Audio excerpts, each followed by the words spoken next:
What is up, everybody? Welcome to the Titans Time Podcast, your Tennessee Titans podcast for the Pigskin Podcast Network. We got a special show planned for you tonight. If you're waiting on the audio version, that'll be up a little bit later tonight. But we have special guest, Titans Rossi, here with us. We're going to go over several different things. Super Bowl just happened this past weekend. We're going to give our thoughts on that. Hey, Rams won. That's the outcome I was wanting. I'm pretty sure that's the outcome Rossi was wanting. So we're happy about that. And guys, I'm gonna tell you, or I almost forgot where I was going with that. After we talk about that, then we're going to talk about all this new stadium talk for the Titans. Exploring that option because renovations are going to cost a lot more than what they originally expected. And then to end the show, we're going to get into Rossi's top 10 moments from this past Titans season. And I mean, really, there's just so many moments that can be included. I know we've already had Titans Fan of the Year, Stephanie on to give her top moments. Last week we had the Power Hour on to give his top 10. And they both had some really good moments. I have no doubt, Rossi, that you're going to have some good moments as well. And guys, if you want to support the show, it's simple. First, you can go check out our merch. All you have to do is go to titans-time.myshopify.com/collections/all. Don't worry, that will be linked in the description on the YouTube video and for the audio podcast. Speaking of the audio podcast, if you're watching the YouTube video live right now, you just want to go back and listen to it, go check us out on Apple Podcasts, Spotify, Stitcher. Make sure you follow the podcast, subscribe to it, whatever it is. Leave us a 5-star rating. Leave us some comments. We really appreciate that. If you're watching here on YouTube, if you're in the live chat, go out of the live chat right quick. Make sure you're subscribed to the podcast. Turn on the post notifications so you never miss when we upload a video, when we go live. Hit that like button. That really helps us out a lot. We appreciate it. And share the video. Get more people involved. We love all the comments on this channel, getting more people involved, getting different opinions. And of course, after the video, go down, leave a comment. Like I said, we really appreciate that. And, I said, hey, we got Titans Rossi on with us. Y'all go check out his YouTube channel if you haven't already. Titans Rossi. Also find him on Twitter at Titans Rossi. And you can find us on social media as well. Twitter is Titans_time, Instagram Titans Time Podcast, and Facebook Titans Time. And now, after that long ass intro, Rossi, how you doing, buddy? I'm good, man. I'm doing good. It's kind of that part of the season where Super Bowl just ended, and you come to the realization that NFL football is over, and it's kind of depressing. I love all sports, but NFL is my thing. I like basketball. I've been watching the Vols. I've been watching. Saw them beat Kentucky the other night. That was awesome. Been watching some of the Grizzlies. They're amazing. Mm-hmm. And the Preds are kind of hit a little losing streak here, but they've been doing pretty good. I'm actually going to see them 15 minutes away from my house on the 22nd. They're playing the Florida Panthers, so that's going to be cool. But just saying, there's nothing like the NFL season, man. There's nothing like it, and just waiting for all that free agent rumors to start and trade rumors. I love all that stuff, Yeah, I'm right there with you. Right now, like you said, we're kind of in that little dead period where, you might get some rumors here and there of stuff going on. Like, I think I seen today where the Steelers and Colts are kind of in talks to for the Steelers to get Carson Wentz. And I'm just like, hey, Colts fans, all of y'all that were hyping Carson Wentz up so much, and now you're wanting him gone. Like, well, what happened here? But like you said, football, that's that's become definitely my favorite sport to watch. Now Super Bowl's over. I'm like, well, now we got to wait, 6, 7 months for games to start up again. And I've been trying to watch the Grizzlies because I like watching them, but we have Hulu Live. And every time I get on there to try and watch a basketball game, it's every team but the Grizzlies. And I'm like, Hulu, I'm here in Tennessee. Like, why you not getting me Grizzlies games to watch? And it sounds like a fun time going to watch the Preds down there. Out of all places, though, I would not expect Florida to have a hockey team. Yeah, and it's like I said, it's literally their arena. It's really weird because all the sports arenas and stadiums here are in Miami and Tampa, Mm-hmm. and the Florida Panthers arena. It's the BB&T Arena. We actually saw a worship concert there like a month ago, but it's really old. I mean, the arena's got to be 30 years old, 35 years old. Mm-hmm. And it's right in the middle of a neighborhood in Coconut Creek, which is it's not even Fort Lauderdale. It's like Right. it's just an odd place for a stadium, for an arena. And but it's a really cool arena. It's real laid back. You kind of feel like you're just kind of sitting in your living room watching a game, and the tickets are really cheap to go see a game there. So I'm excited. I mean, the Florida Panthers are the number one team in the NHL right now, so they're really good, surprisingly. But yeah, I mean, Tampa's got a hockey team as well. Mm-hmm. But yeah, so I guess that's the one benefit of living down here is, there's 5 or 6 pro teams within, a 3-4 hour or radius. Right. Yeah, that's not too So, bad. Definitely gives you options for going and yeah, checking out different games and things like that. yeah, it's fun. So let's hop into this Super Bowl talk a little bit. As I mentioned, I know you were for the Rams. We actually talked a little bit, Hmm. or it may have been your comment on the video when I had the Power Hour on.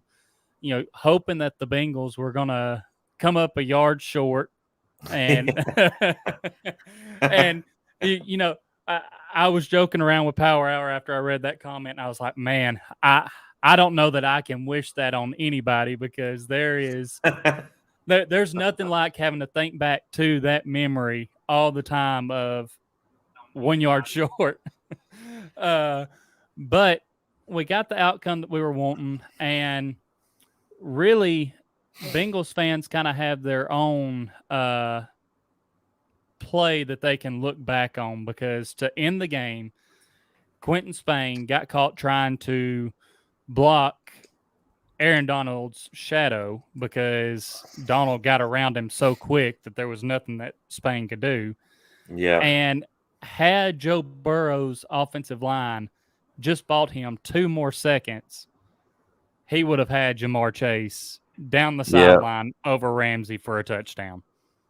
So Bengals fans can have that to look back on. That's their 1 yard short right there. yeah, Is if Burrow had 1 or 2 more seconds, we're talking about them being Super Bowl champions.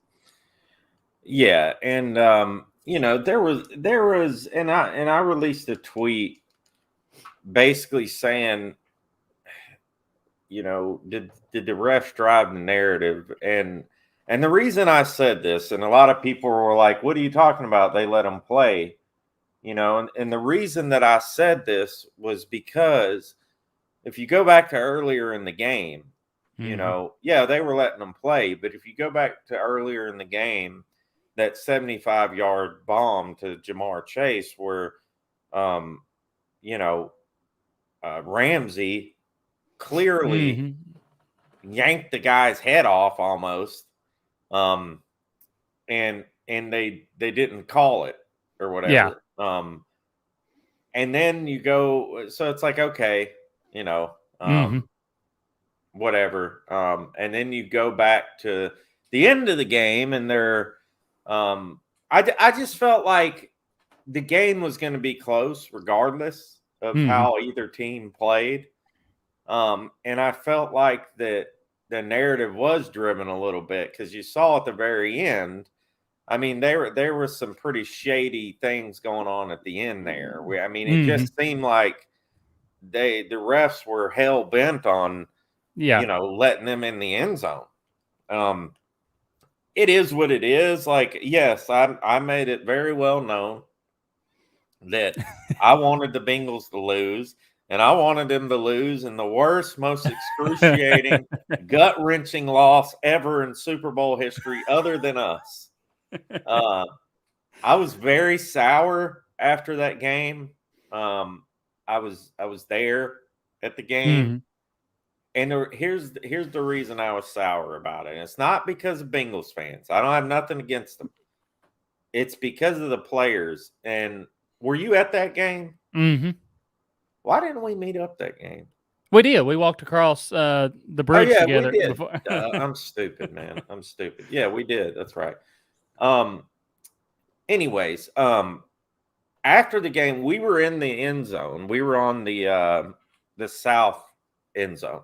And there was a player, and I don't know who it was, and nobody has talked about this in the media or nothing, that flicked off the fans. And I don't know who it was, but it just ran through me. Right. I was like, man, that's just not called for. You know what I'm saying? Like, I can understand you coming up and celebrating, kind of getting into the fans a little bit, but actually flicking the fans off, like, it just really rubbed me the wrong way. And also Quentin Spain, the way he acted like a freaking buffoon online. And also Eli Apple, serves you right, buddy. Serves you right that you got blazed in the final game. And your offensive line, Quentin Spain, got destroyed again. I'm still sour about it. Even they lost. Like, I don't know, man. Like, act like you've been there before, but you haven't. You haven't even been to a playoff game hardly before. So it's like, I just felt like karma was going to win out in this one. Right.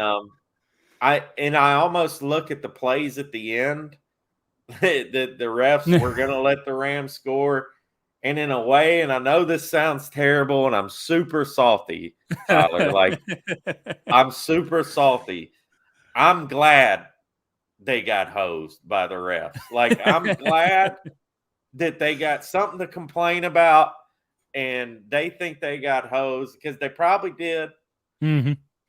But, that's my piece on it. I'm done with the Bengals.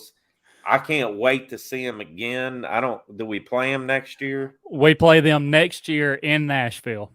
Thank you, Jesus. and I cannot wait. Every Titans player has that game circled.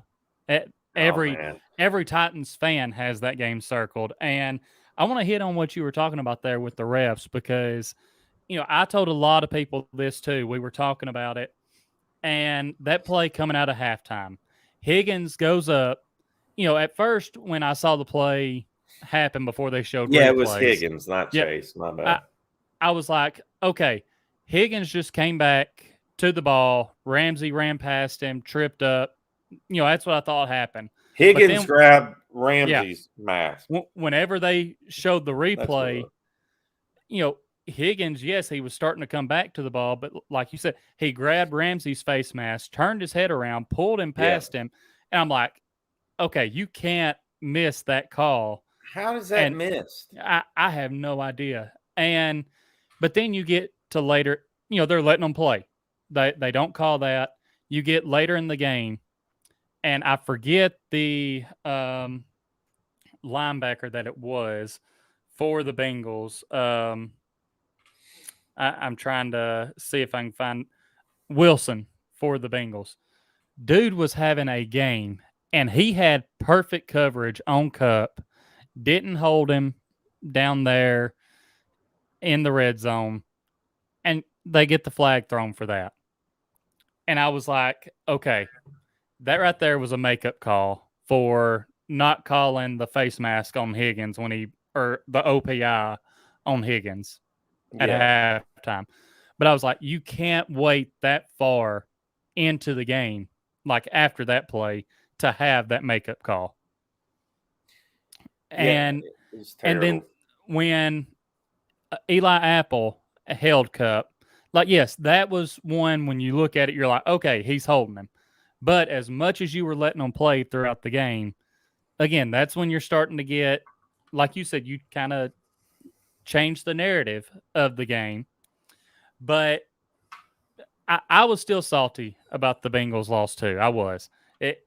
I'm finally to the point of where I'm like, okay, time to focus on next season. But thinking back to it, like you said, with the way Spain was talking, the way I don't even know that Eli Apple actually said anything bad about the Titans, but just the way he acted after the Chiefs game, when I was like, dude, you made like one good tackle to keep Yeah. Tyreek Hill from scoring right before halftime. Like you can't be going off on this. But to see it come down to those two getting cooked, I mean, Cooper Cup with the fade at the 1 yard line over Apple, catching the go ahead touchdown, and then Spain being the one who gets beat by Aaron Donald on that last play, fourth down. And it was funny because everyone was waiting to go at these guys on Twitter. Mm-hmm. And, Spain, he should have just kept his mouth shut, but he wanted to come out and be like, you know, had one bad play all game and, y'all were just waiting for me to mess up. And I'm like, dude, yes, you may have only had one bad play, but it was the most important play of the game. Like Yeah. that's what people are going to remember.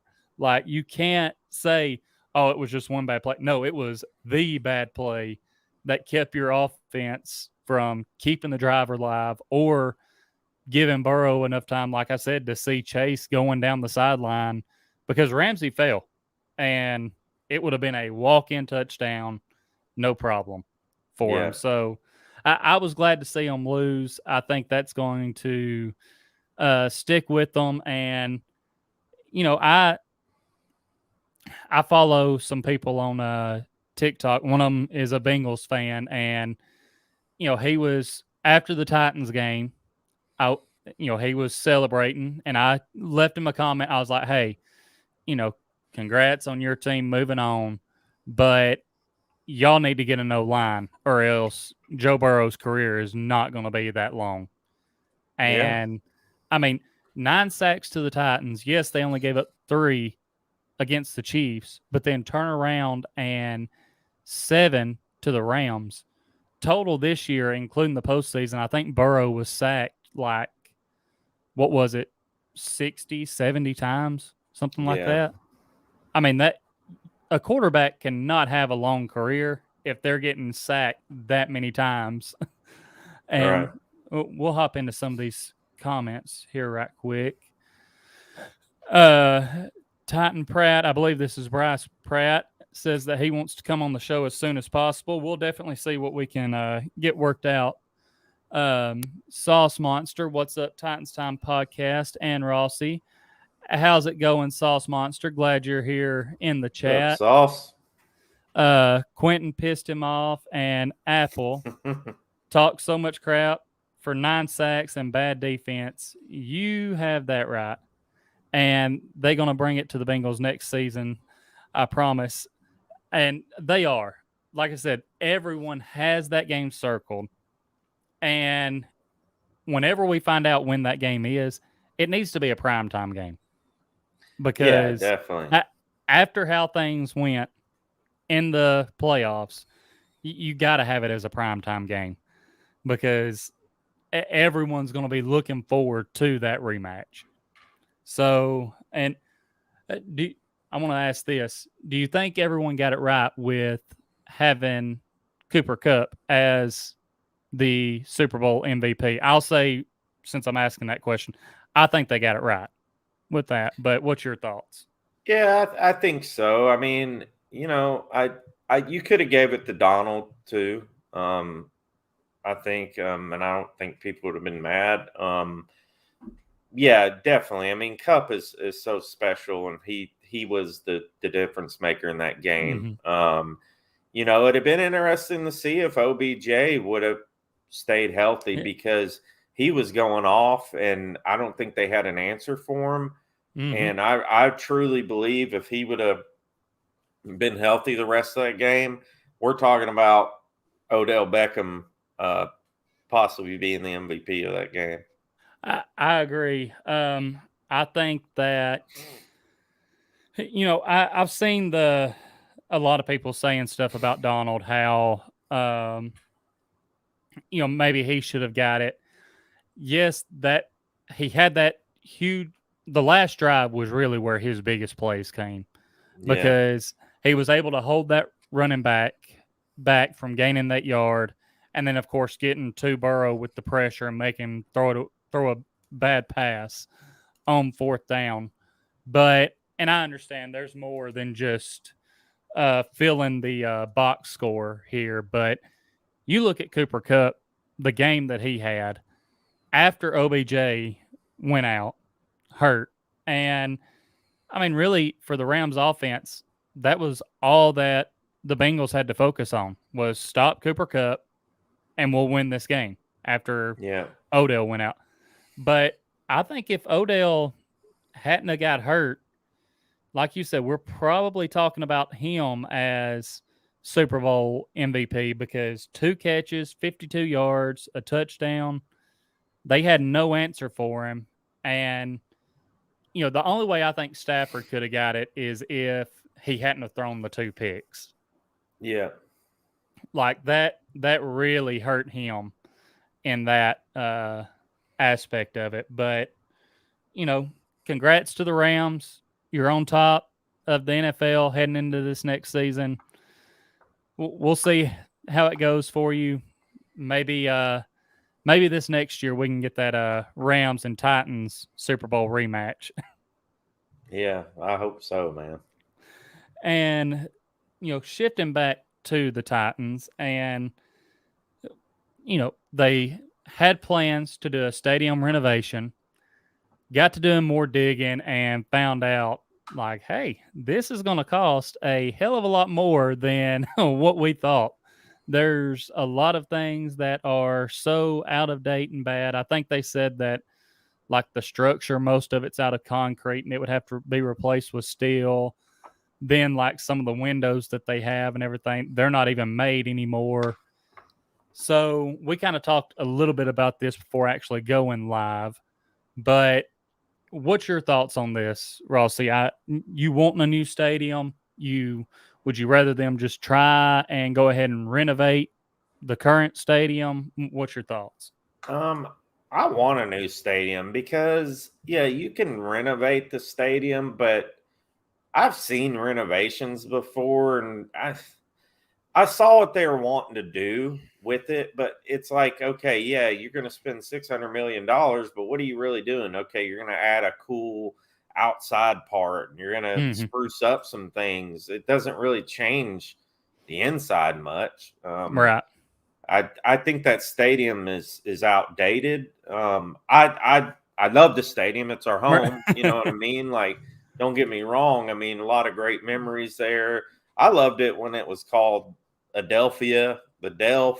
I just I wish they would go back to like a Coliseum name, like just some type of cool name other than just Nissan Stadium, But I would love to see a new stadium. Like Sauce says, I want a new stadium so bad it would be so dope. I agree with you, Sauce. Like, and I want a stadium with a retractable roof. That way we can be outside and inside if we want. I think also it does a lot for the city too, because you can have all types of events there. You can have concerts. You can close it up if it rains. You can do all different types of stuff with a stadium with a retractable roof. I just think it'd be really cool, and I think Nashville deserves it. You look at how this city's been growing the last 10 years, especially. I think they can afford it, and I think Nashville needs a shiny new stadium. The only issue is you're you want it in that spot. I mean, that's the primo spot. That pedestrian bridge was practically made for that stadium. That's part of the experience. Like, I purposely park on that side so I can make that walk across the bridge. It's one of my favorite things to do when I go to a Titans game, is to walk across that bridge, and with all the other people and everybody's excited, and you got the guys, the little street performers on the bridge. It's part of the experience. And I just think that a new stadium would look beautiful right there. The only issue is, you're going to have to play somewhere else. And, I mean, you don't have many options. And what are you going to do? Go back and play in Vanderbilt for a season while you're, I mean, I went to some of those Titans, Tennessee Oilers then when we were in that stadium, and Vanderbilt Stadium is terrible. I mean, it's one of the worst stadiums I've ever been to. I mean, it's terrible. As far, it's just so old and outdated, and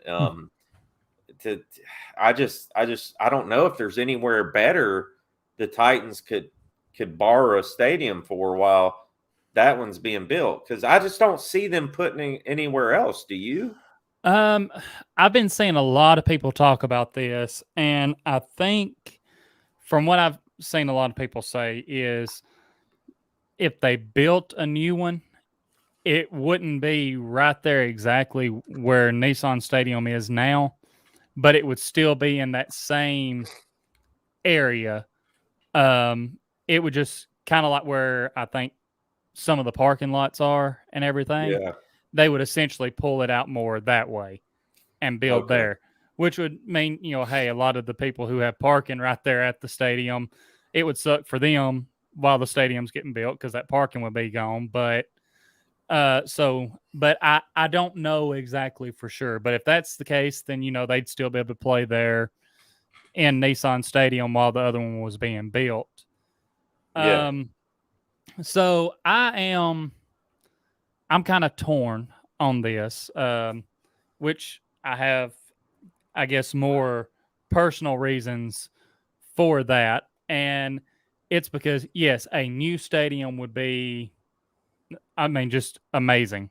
Upgrading to, one of the new stadiums. I know Sauce Monster mentions it like, look at the Raiders and the Rams stadium. Like, yes, those are very nice stadiums, and Nissan Stadium we need something done. A new stadium would be a great upgrade. But personally, me looking at it, I'm like, okay, this was our first year being season ticket members. We just got our PSL paid off. Yeah. So, and then I'm like, okay, if they build a new stadium, that means, and we like our seats too.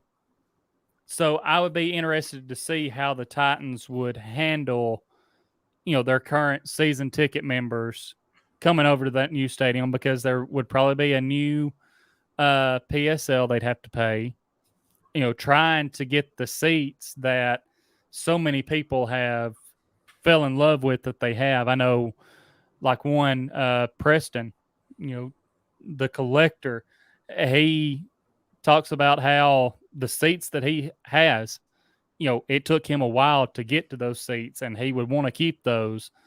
So, that's kind of where my personal interest comes in. I'm like, man, I'd hate to have to turn around and pay a whole new PSL, but at the same time, a new stadium would be great as long as they stay away from turf. Yeah. Do not do turf. Surely there'd be a way where they can somehow, figure out the PSL situation. At least if they're going to charge people again, give them an option to have it in the same type of area, just in a new stadium or whatever. Right. There's got to be a way to kind of meet halfway on that. Right. Give them, give them a payment plan, give them, Yeah. maybe whatever they paid at Nissan Stadium. If you build a new stadium, whatever they paid at the old one, knock that price off of the new one, and then give them a Yeah. payment plan. So find a way to work with them to make that transition easier to where they can still keep the seats that they want. So, and got a couple more comments here. Got Al Pierce saying, "Tighten up, guys. Go Titans. Kick massive tail. Oilers struck." Then Al also, they would build a closing roof dome. So, and I'm like you, I would want, I'm kind of torn on this as well.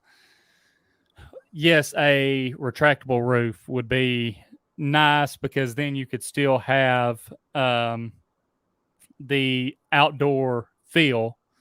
And if it's bad weather, hey, just close the roof. You stay. There were some of those games, Texans game and a couple more, where I was absolutely soaked from the rain. Yeah. Still love being there. And part of me is old school like that. Like, hey, it's football. It needs to be played out in the elements. If they're out there playing in it, like, I can go stand in it and support them.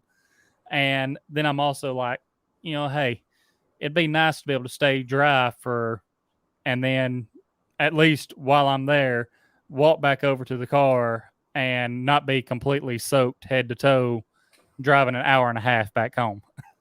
Yeah.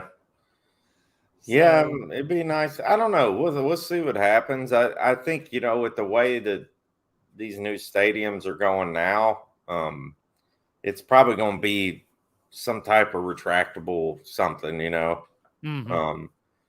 but we'll see what happens.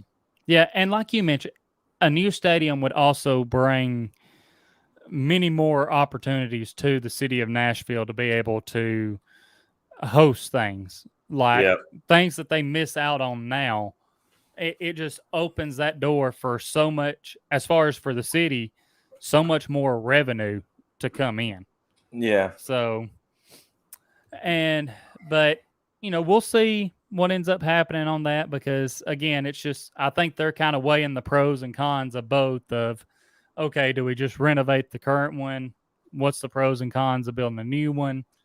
And, that'll be something interesting in the off season to keep up with. And now, Rossi, I'm going to hop into our best bets segment presented by DraftKings. And, we hit on this earlier. Football's done right now, but basketball's still going on. Love trying to watch the Grizzlies. And for all basketball fans, DraftKings' latest offer is really just too good to pass up. And DraftKings is an official sports betting partner of the NBA. And when I'm talking about these offers, I'm talking about a between the legs 360 windmill good type offers. All-star games coming up this weekend. All-star weekend just in general. Going to have the dunk contest. And, DraftKings is lobbing it up there for their customers, new customers. All new customers have to do is bet just $1 on any team and get $150 in free bets if their team wins. So, and if the sports book isn't available in your state yet, you can still take your shot at a big payday. Everyone can play for huge cash prizes with DraftKings Daily Fantasy Basketball Contest. DraftKings is giving new customers a free shot at millions of dollars in total prizes with their first deposit. Simple, everyone. All you have to do is download the DraftKings Sportsbook app now. Use promo code TPPN. Bet just $1 on any NBA team and get $150 in free bets if they win. As I mentioned, All-Star games this weekend, so having a break from the normal NBA games. I believe they'll pick back up next week, so definitely want to take advantage of this then.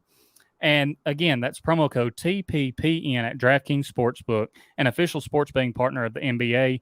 Must be 21 years or older. Minimum age and location requirements vary by jurisdiction. See DraftKings.com/sportsbook for a full list of requirements and state-specific responsible gambling resources. Void where prohibited.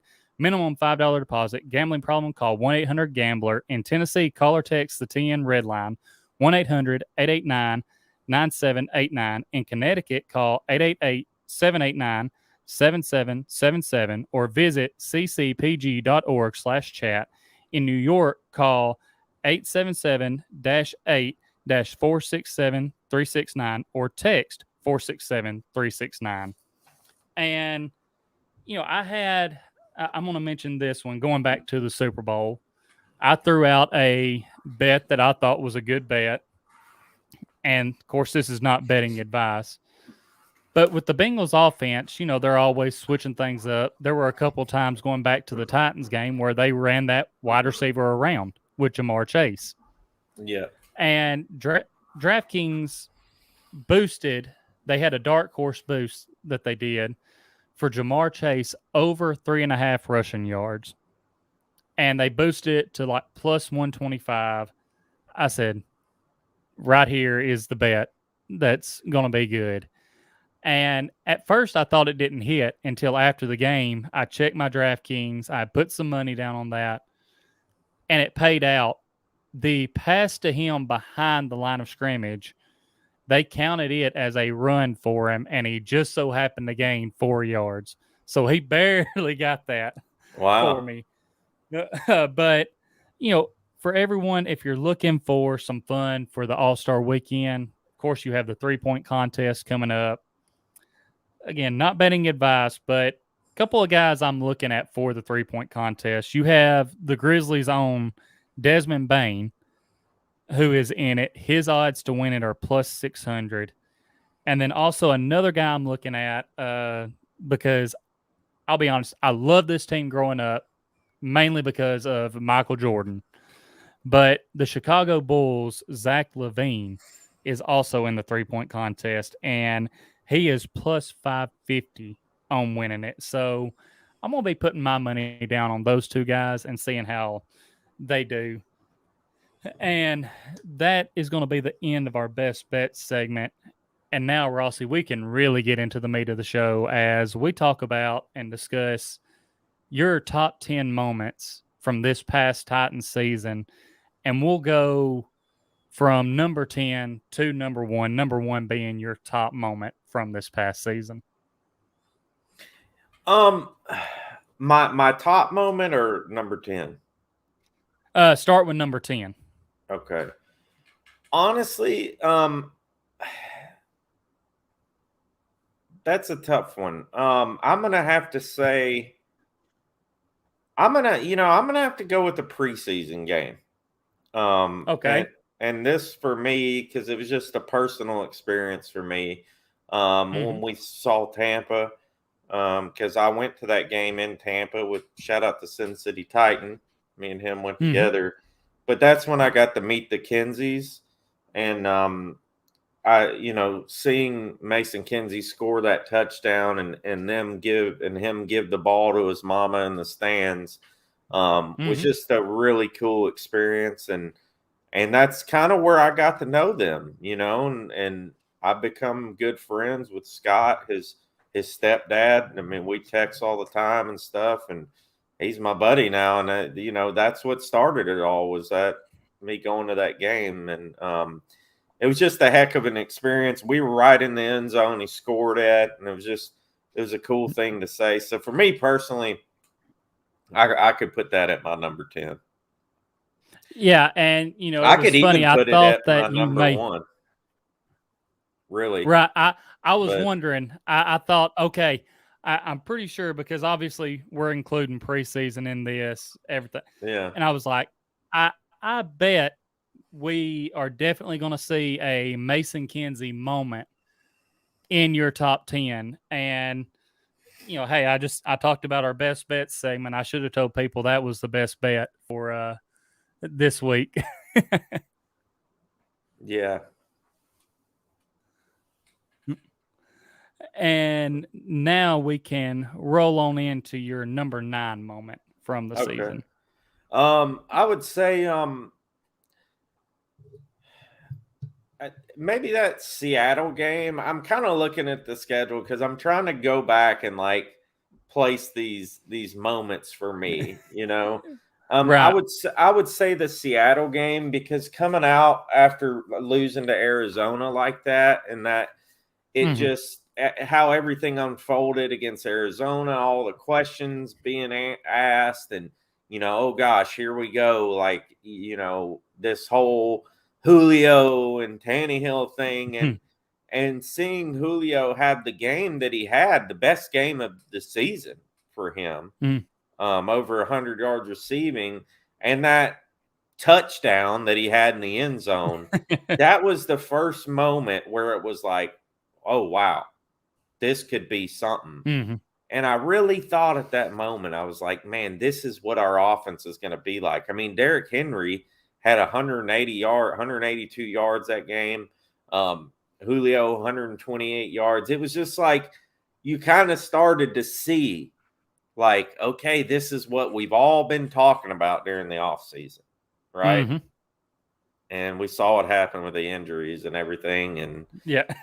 all that. But I'd say that game and that seeing Julio make that play in the end zone was like a pretty big deal for me, as a Titans fan. Right, because seeing him, even though they ended up not counting it as a touchdown, seeing him go up and pinpoint the ball like that, go up and get it, and just come down with it like that. That was kind of a moment where you could look and be like, okay, if he does stay healthy, we do still have, Julio is still Julio. Yeah, So, that's definitely a good moment to have on here. And, like you said, really, when we were talking about this before the show, and I forgot to mention this to you. So, it can be moments where it's just a entire game. It can even be just one play. There were several plays in that Seattle game. Derrick Henry's long touchdown run with the reaching back to stiff arm, I believe it was yeah, Diggs, just down into the dirt. Like, just so many great moments all across this whole season.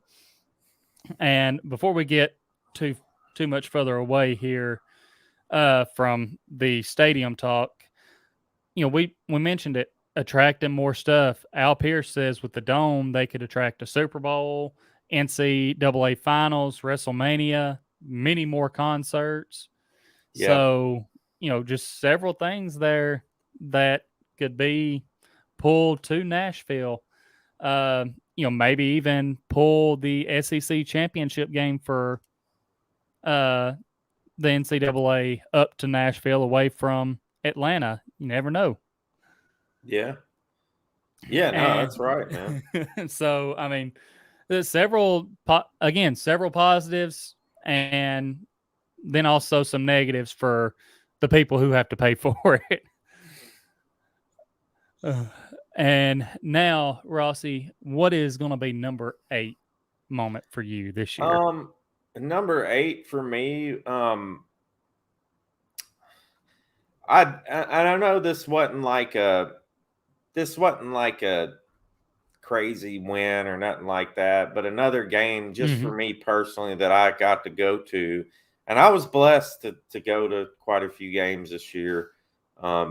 But was the Jacksonville game in Jacksonville. Mm-hmm. I got, and shout out to Darren Schneider. He came down, met me there. We kicked it the whole time. Gave him a ride to the airport afterwards, but it was just a cool game, and there was a play at the end. Now that game was already put away, but there was a play at the Mm-hmm. end, and I want to say it was Danico Autry that made the play. It was towards the end of the game, and it was like a goal line stand. No, it was either, Mm-hmm. I want to. It might have been Tier Tart actually, and Yeah, I think it may have been yeah, Tart. I think it was Tart, and it was pretty cool just seeing kind of Tier Tart come of age in that game. And man, we had great seats that game. I mean, we were like 4 rows from the field. So it was Yeah, awesome. and you were on the sideline or on the side of the field where when Molden forced that fumble and Byard Yep. picked it up. You Yep. were on that side, so that was happening right there in front of you. So I And remember Byard seeing had a your pick that game too. yeah. So I Yeah. remember seeing your videos from that game, Yeah. and like you said, just great seats, and the first game of the Titans being like, okay, Jags, yes, you got Trevor Lawrence, but we still own you. So, Yeah. and we'll just keep things rolling right along, Rossi. We'll hop right into number 7. Yeah. I would say number 7. I guess it would have to be us. I'm trying to rank them in order of significance. You know what I mean? Right. Um, I, I would have to say probably I'll go with the Indianapolis game the first time. Mm-hmm. Um, beating them for the first game of the season because it was pretty crucial at that point. You know what I Right. mean? We were 3-2, and I think Indy at the time was I want to say they were like 3-2 at the time. I'd have to look at their schedule. Yeah, I think they may have been 2 and 3. Yeah, it was a pivotal moment in the season, because I think you're right. I think they were 2-3 because at that point in the season, 3-2, 2-3, they beat us right there. They're back in the thick of it. I mean, they're Mm-hmm. right on the money with that one. So to come out in that game, and it was a tough game. I mean, it was, Tannehill threw a couple picks. It was just one of them kind of grueling type of games. Right. But I'd say that kind of set the tone going into, that second part of the season. I wasn't really the second part then, but it kind of set the tone in the division, I should say. Right. It showed that because the Titans have had trouble beating the Colts in Nashville. Yeah.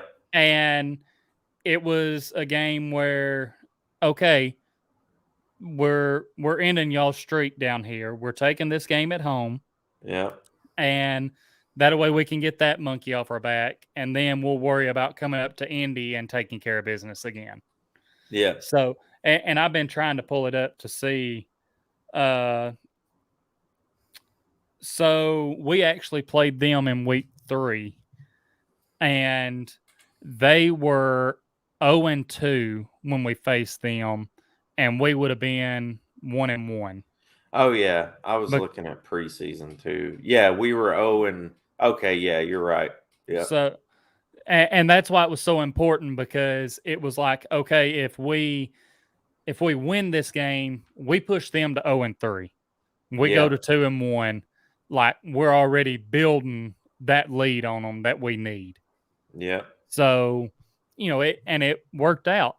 And now, like I mentioned earlier, it looks like the Colts are wanting to move on from Wentz. They've had their Wentz experience and realized, okay, we gave up way too much for this guy, and just so happens he was able to stay healthy enough throughout the season that they lost their first round pick because of it. Yeah. What a terrible trade. I mean, what a terrible trade for them. Like, just that's ridiculous. Yeah. To give up all that for Carson Wentz. Like, it just doesn't make sense to me. I mean, I could understand for Aaron Rodgers or Russell Wilson, something of that nature, but golly, like, just crazy, man. and it all, I mean, even if they didn't get it throughout all of the season, that final game in Jacksonville when he could not lead them to beat the Jaguars, and I mean, they controlled their own destiny. Yeah. And he couldn't do it. And, it just, I kind of hope that they're not able to get rid of him and hold on to him, because, hey, it just makes things easier for us in the AFC South. Yeah, exactly. Oh, and now number 6, Rossi. And then, number 6, we're getting close to that top 5, which I'm very excited about. Yeah, number 6. I'm gonna have to go. It was the game against New Orleans. Mm-hmm. Um, because that, going into that game, it was it they had a tough defense. And we had some guys out then, Mm-hmm. but that was the game. Marcus Johnson had a big game, Mm-hmm. and it was like, wow, finally, Marcus Johnson is finally showing up, and he kind of took over the game a little bit. And Wasn't that also the game where he got hurt? it was the game where he got hurt, and it was such a shame because he Mm-hmm. he broke the 100-yard mark, and it was just one of those games where it was like, man, finally Marcus Johnson, finally we got that kind of third guy that we need. Mm-hmm. And it was just a shame that he got hurt. And that was a big game too. Every game this season was, it seemed like it was a pivotal spot, like we could never breathe. Right. Um, Monty Rice had a great game that game too. Mm-hmm. I think he had about 8 or 10 tackles that game, and kind of showed that he could step in if needed. So I'd have to go with that game. I like that. That was another Titans game that came down to the wire, Yeah. and just has you on the edge of your seat the entire time. So I think that's a good moment to have on this list here. And now, time for that top 5, and of course, starting out with number 5. What you got for us, Rossi? I'm gonna have to say, and like I said, I was kind of going through the schedule, looking at some of these games, Mm-hmm.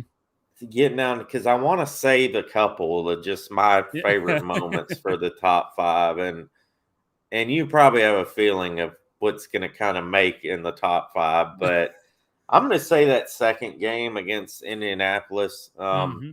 such a crucial win for us. I mean, we were, going. I think at that point, I don't know what our records were at that point. It seems like they were always kind of lingering. I, Mm-hmm. I think they had kind of got up to like a game behind us, a game and a half. But to put that game away the way that we did in Indianapolis, that was an awesome victory for us. Yeah. And Another game where Tanny threw a couple interceptions. yeah, and to come back in that game after being down 14 They were nothing, down 14, right? Yeah, and come back and really just show the Colts how they messed up in getting Wentz because of him just making bad plays. I mean, Elijah Molden's pick 6 where Wentz was yeah. about to go down. He just threw it up. Molden ran up before an offensive lineman could bat it down, caught it out of the air, and really from where he jumped at to where he landed, he ended up in the end zone before he even really landed. So, just and then Byard having the pick in the game because he knew that Wentz was starting to go to Pittman, and he trusted his instincts, knew that Wentz was going to try and force it in there again, picked it off, set up the game-winning field goal. I mean, just I like how, and I mentioned this before we started. There was so many moments that if you just look at plays, you could have a top 10 of just plays, but Of course. then at the same time, you can have this top 10 of games just in general because of how many plays were made in those games. Yeah, it was a team effort this season. It really was. I Mm-hmm. mean, there's certain moments that stick out, and they're, for sure. But that's what I loved about this team this season with all the injuries. It was a team effort this season. You Right. know, um, offense, defense. I mean, I felt like the offense did what they could with what they had to work with at times. Um, but man, it was such a team effort, and that's why Mike Vrabel won Coach of the Year. Mm-hmm. And it was. I thought it was a great season, man. I mean, I would have to say that I was more proud to be a Titans fan this season, probably than most seasons, just because of the injuries and the effort. It Right. was at the end of the day, at the end of the season, even after losing against the Bengals and all that, you got to look at this season and say, hey, man, for what they had to work with for majority of the season, which was nothing on Mm-hmm. offense. Man, I mean, what a season. Right. And, Mike Vrabel, Coach of the Year, very much deserved after Yeah. everything they went through. And like you said, this season, being the most proud of being like a Titans fan than most seasons, it's because Vrabel and J Rob have changed the culture Yeah. so much to, even the next man up mentality. And hey, just because we're down this guy and this guy, we're not going to give up and just roll over and be, oh, our season's done. Like their willingness to continue to fight, just it makes it different, and gets the fan base that much more behind the team. Yeah. Yeah. I agree with you 100% there. So now moving on to number 4. Number 4, I'm gonna go with Deontay Foreman's performance against the Dolphins. Mm-hmm. Um, that game, he really, really showed what type of running back that he could be. Um, I feel like he really started to kind of come into his own that game. You know what I mean? It was just he had already had some good games prior. Mm-hmm. But I just feel like, man, that game was like the game where he really just kind of he really showed that, man, I can be a starting running back in this league. You know what I Right. mean? Um, it was awesome, awesome performance that game by him. Yeah, I'm trying to remember. I think he had that His stiff arm that game too. It may have been. I'm trying to remember for sure. And really, that's another one of those games where just the whole game in general, you can talk about the Titans. Yeah, here it is: 26 carries, 132 yards, and a 132 yards. touchdown. Yeah. Like, one of his better games. I don't believe he had a fumble that game. No, he didn't. And that was the biggest thing is, yeah, we had seen maybe a big game from him, but he also didn't hang on to the ball that well. So this was a Yeah. game where he put it all together. So yeah, definitely a good moment there. Number 3 now. Number 3, so I went to this game, and I believe this was the game me, you, and Power Hour met up together. Kansas City. Mm-hmm. Um, man, I remember sitting up, and I was in the club right in the corner, and there was this Kansas City fan next to me. And the whole game was just like la di da di da, like we're just gonna sit here and stomp a mud hole in Kansas City. AJ Brown had a hell of a game. It was just an overall just we just beat them down. You know Yeah. what I mean? The Nico Autry that game. I mean, it was such a team effort. Mm-hmm. Bud Dupree, all them guys. I mean, it was just we just stomped them from beginning to end. And I think it was one of those games where it was just a statement game. Like, here we are, yeah, they're Kansas City Chiefs. And a lot of Mm-hmm. people will say too, like, oh, well, they weren't as good then and this and that. And I think that was the last game they lost It in the was season. up until And the playoffs. but nonetheless, man, it's still Patrick Mahomes. It's Mm-hmm. still, and me going to that game just for me, it was just awesome. When look, man, I live in South Florida, right? So Mm-hmm. I have to fly to these games. It's a lot of effort to and money, and I mean, thank God my mom lives there and I can stay with her, Mm-hmm. but I still have to rent a car. I still got to do all this, and it just makes it more fun Yeah. when you do all that and you can at least just go there and It, enjoy a good old mud stomping like that. yeah. Where you're on the positive side of it. Yeah, and, exactly. and, like you said, that game just beating down the Chiefs, and really you can say that was kind of the, I guess maybe the wake up call for them, because like you said, they went on and didn't lose a game after that until, well, actually they lost to the Bengals in the regular season too. Yeah, But up until that point, they hadn't lost a game again, yeah, and people can say, well, that Kansas City team, they weren't themselves. Well, the reason they weren't themselves is because teams had figured them out.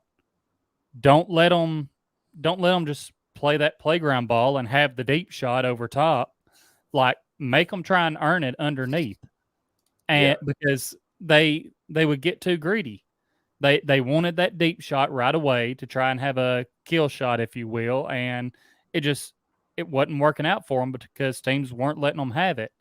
And after they played the Titans, it was like the switch kind of flipped. Like, okay, we have to change up our play style some. We're just going to have to start taking what teams give us, have these longer drives going down the field, and it is what it is. yeah, So, but yeah, that's that's definitely a game that's in my top moments because, like you said, it was just a beat down from the start of the game all the way till the end, yeah, and they were getting after Mahomes like crazy, forcing turnovers left and right, and AJ having the game that he had. So, yeah, great moment there, Rossi. So now number two. number two, and I've gone back and forth between the Buffalo game and the Rams game, and Mm-hmm. I'm gonna put this one. A lot of people would put this one as their number one. You might even, but I'm gonna go with the Buffalo game, and I'll tell you why when I get. You'll know my Rams is gonna be number one, obviously. And I'll tell you why the Rams game is number one for me. But number two, Buffalo. That was kind of the last game. Henry had a big game from what I remember. He had that 70 something yarder Mm-hmm. against Buffalo. I mean, and Buffalo came in this game with the number one ranked run defense. Yep. And just to see Henry come out there and impose his will was just awesome. It was just awesome, you know.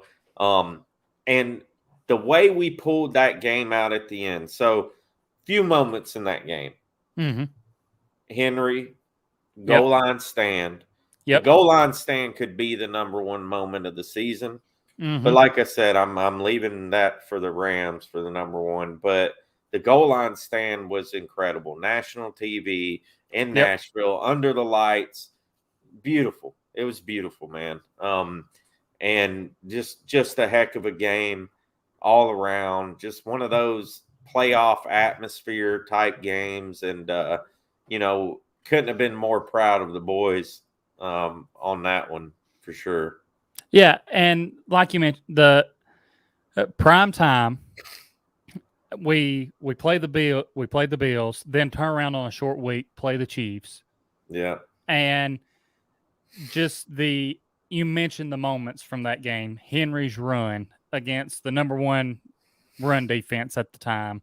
yeah, Then you have that goal line stand, which I it's hard for me. I haven't put my top 10 out there yet because I go back and forth on a lot of these, and before doing that, I wanted to give other people a chance to get theirs out there and talk to them about it, reminisce about some of these moments. And that goal line stand, because Jeffrey Simmons just showing the man that he is, taking on offensive linemen. Josh Allen's a big dude. Stopping him in his tracks, making him slide. And that was a moment where it was like, okay, that's one big powerhouse down that y'all didn't think we could beat. Then turn around, have the Chiefs game, of course. And another moment from that Buffalo game is the deep shot to Julio that went, there was already defensive pass interference. It bounces off the defensive back's head or helmet, and Julio keeps his eye on the ball, tracks it down, and makes an incredible catch along the sideline. Yeah, dude. To gain like 5 more yards or something like that beyond where the pass interference happened. Yeah.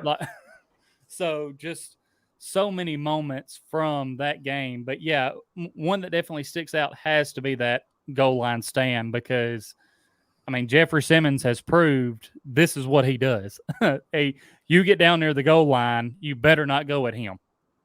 Yeah. And now the moment we've been waiting for, Rams game, obviously, number one. I want to hear your reasoning for it. Yeah. One reason, 2 moments in that game. Kevin Byard pick six on Stafford in the beginning of the game. Just one of the best plays I've seen in a long time. Yes. Especially for Titans defense. I mean, Byard just returning to form this season. That was such a heady play, a heady veteran play, and that set the tone for the game. You know what I mean? The defense just came out and dominated. Jeffrey Simmons hat trick that game. Yep. Jeffrey Simmons had 2 hat tricks this season.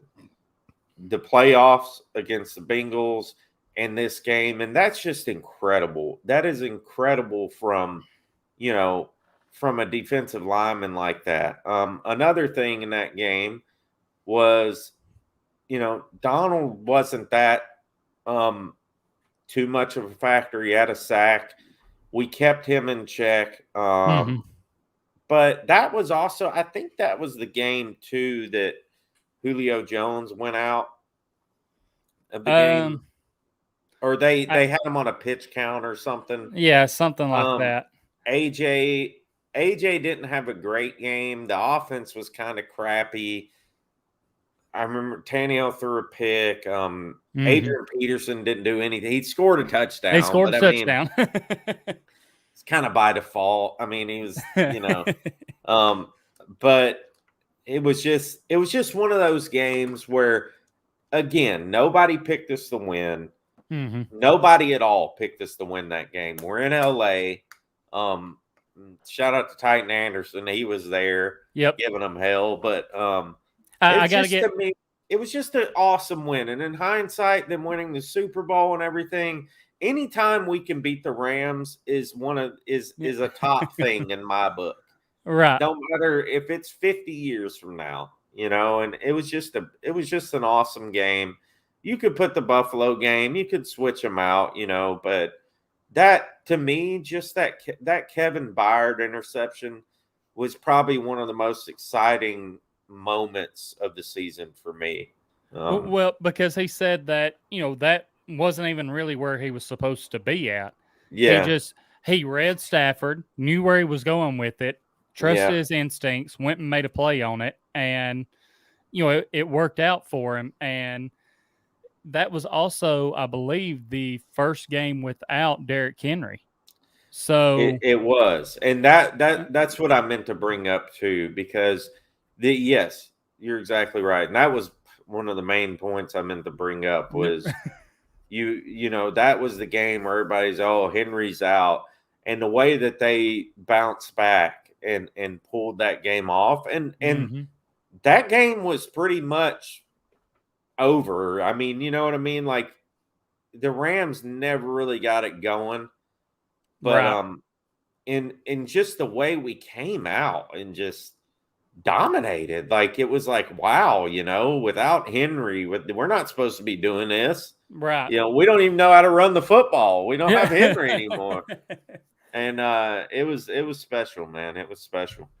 Yeah, it was. And, like you said, first game without Henry, nobody's picking us to win, saying our season's over.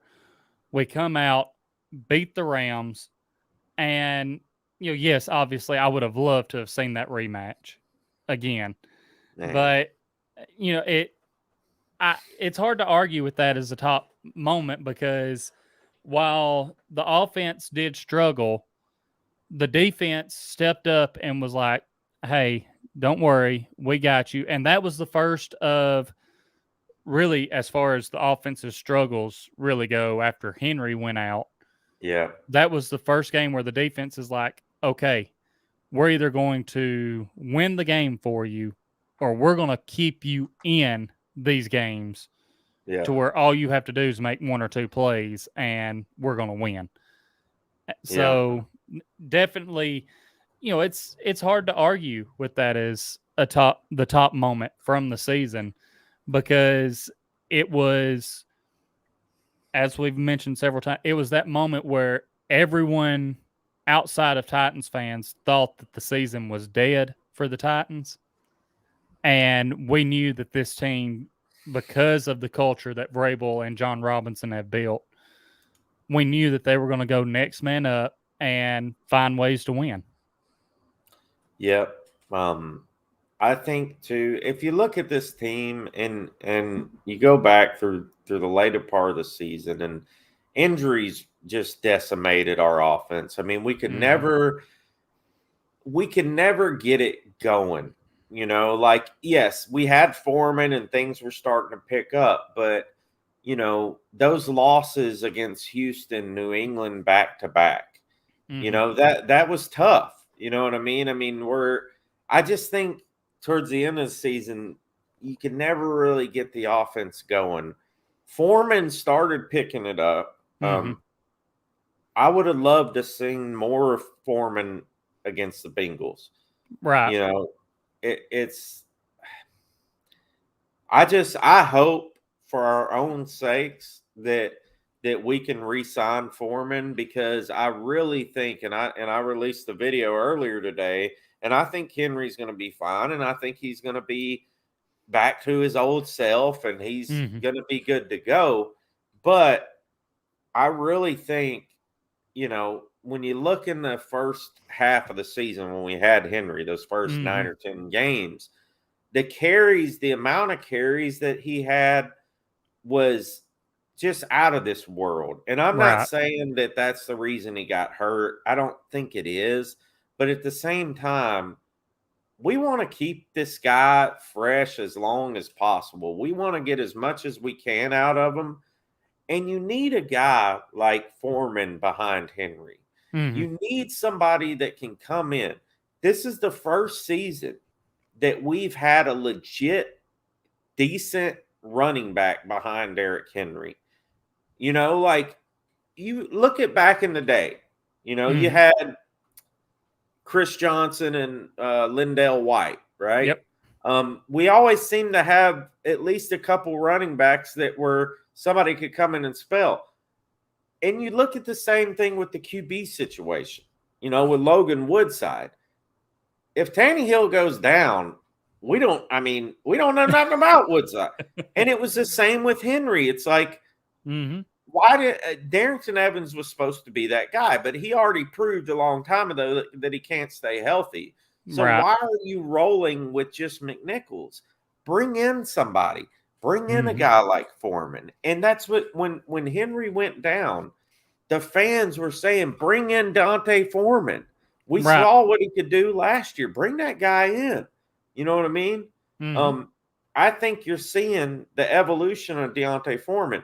And if he could start, he could be a starting running back in this league. And if somebody could go out there and pay him, they could very Right. well pay him.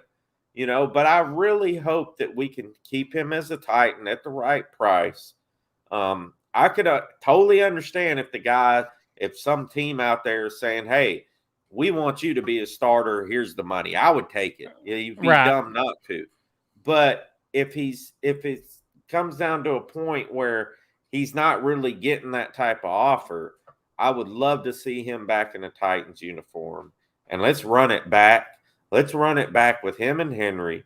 Let's give Henry more of a breather in these games. Let's not, if Henry's got the hot hand and we need him, right. But maybe you can give Henry, 20 carries and Foreman 10 carries or something. And we're not running Henry into the dirt, Right. Well, and those guys could feed so well off of each other because Yes.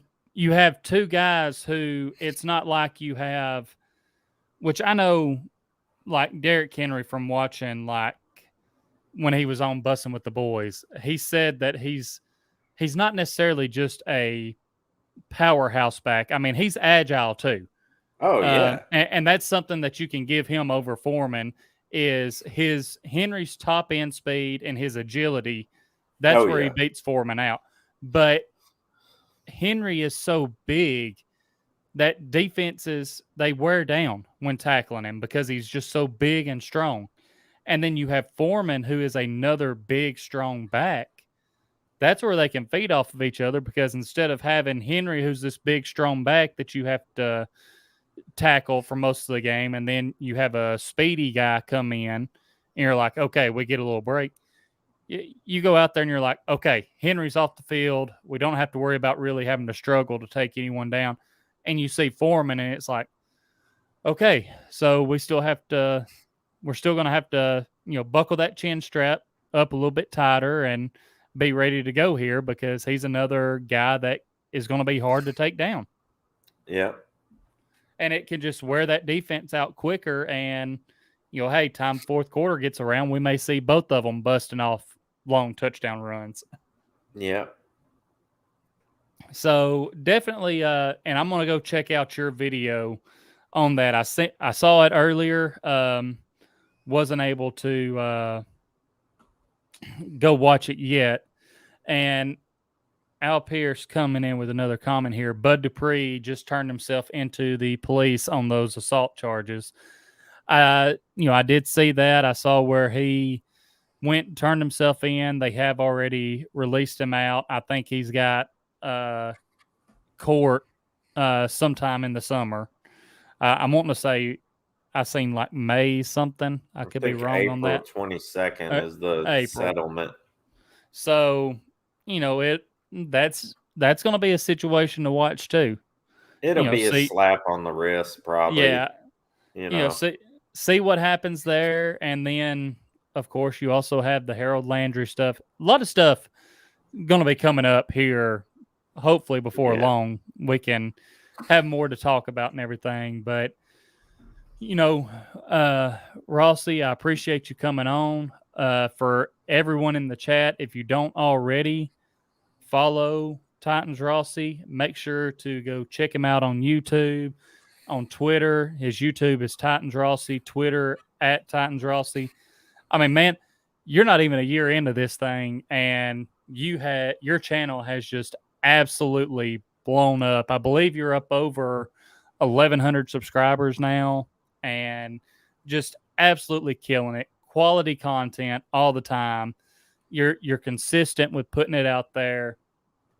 And I mean, hey, this is the way that we met, became friends. Yeah, man. Honored to call you one of my friends. Just, it's not even just talking about football, chatting about life, seeing how each other's doing. So, again, just glad to have you come on here. Definitely going to have you on more again the rest of this off season when the season comes around. It's going to be a fun time. Hopefully see each other at more games this next year too. Yeah, for sure, man. It's been a blast. And, I got to always give a shout out to one of my good friends as well, Titan Upload. And, a part of that growth has a lot to do with him in him, turning on people to me and being a part of his network now. And we're trying to expand that. We've added Titans for Life, James Wheeler, and we've got a couple things planned. We got a Zoom call next week with all of us and to kind of map out the off season and, where the network's going to go from here. But it's been awesome, dude. It's been a really cool thing. Getting to meet people like you and Mm-hmm. and Mark Titan Upload and James Wheeler, who's also become a really good friend of mine, and Sin City Titan and Raul and all these people, man. And that's why I tell people to subscribe. It's not just because I want clicks or views. Yeah, that's all great. It's good to Mm-hmm. get some recognition for the hard work that we do. You know what I'm saying? I'm not saying Right. it's something that I'm it's fun. You know what I'm saying? It's not just like, oh, this is work, I got to put out a video. It's Right. we love to do this, right? Right. But at the same time, it does take some effort, and it takes some know-how, and it takes some grinding and some work. Mm-hmm. And to get the views is nice and all that, but it's the community. And that's why I tell people to subscribe, because when you subscribe, you become part of this community, and you get to meet people, and you start making friends with people. And if you're watching now and you haven't subscribed, please subscribe to Titans Time. Good dude. Tyler's an awesome guy, not only on YouTube but in real life as well. And his wife, they're awesome people. His brother, all that. So you guys give Titans Time podcast a follow on all the podcast Yeah. platforms and YouTube and everything else that they got going on. And my hat's off to you, brother. Congrats on the baby. Thank you. And I couldn't be more pleased with how this season's gone and the relationships that I've personally made. So it's been cool, man.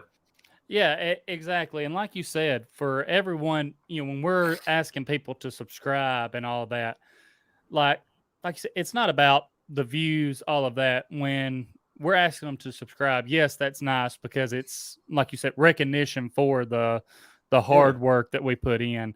But it's building that community where you can have more people involved in chats. You can get so many different opinions and see how you may view something one way and someone else may view it another, and they have really good points of why they view it that way. So it's just we really appreciate it. I know you appreciate everyone that subscribed to you. And yeah, like you said, if you don't care, just if you hadn't already, go subscribe, turn on the Yeah. post notifications, like the video, follow us on Twitter at Titans_time. Follow Titans Rossi again at Titans Rossi on Twitter. And man, it's been a great show. Like I said, I was glad to get you on here. We've been talking about this for a couple of weeks now, trying to find a time where we can get you on here to talk about your top moments. And it worked out this week. Again, I appreciate you coming on. This has been Titans Time, and as always, tighten up.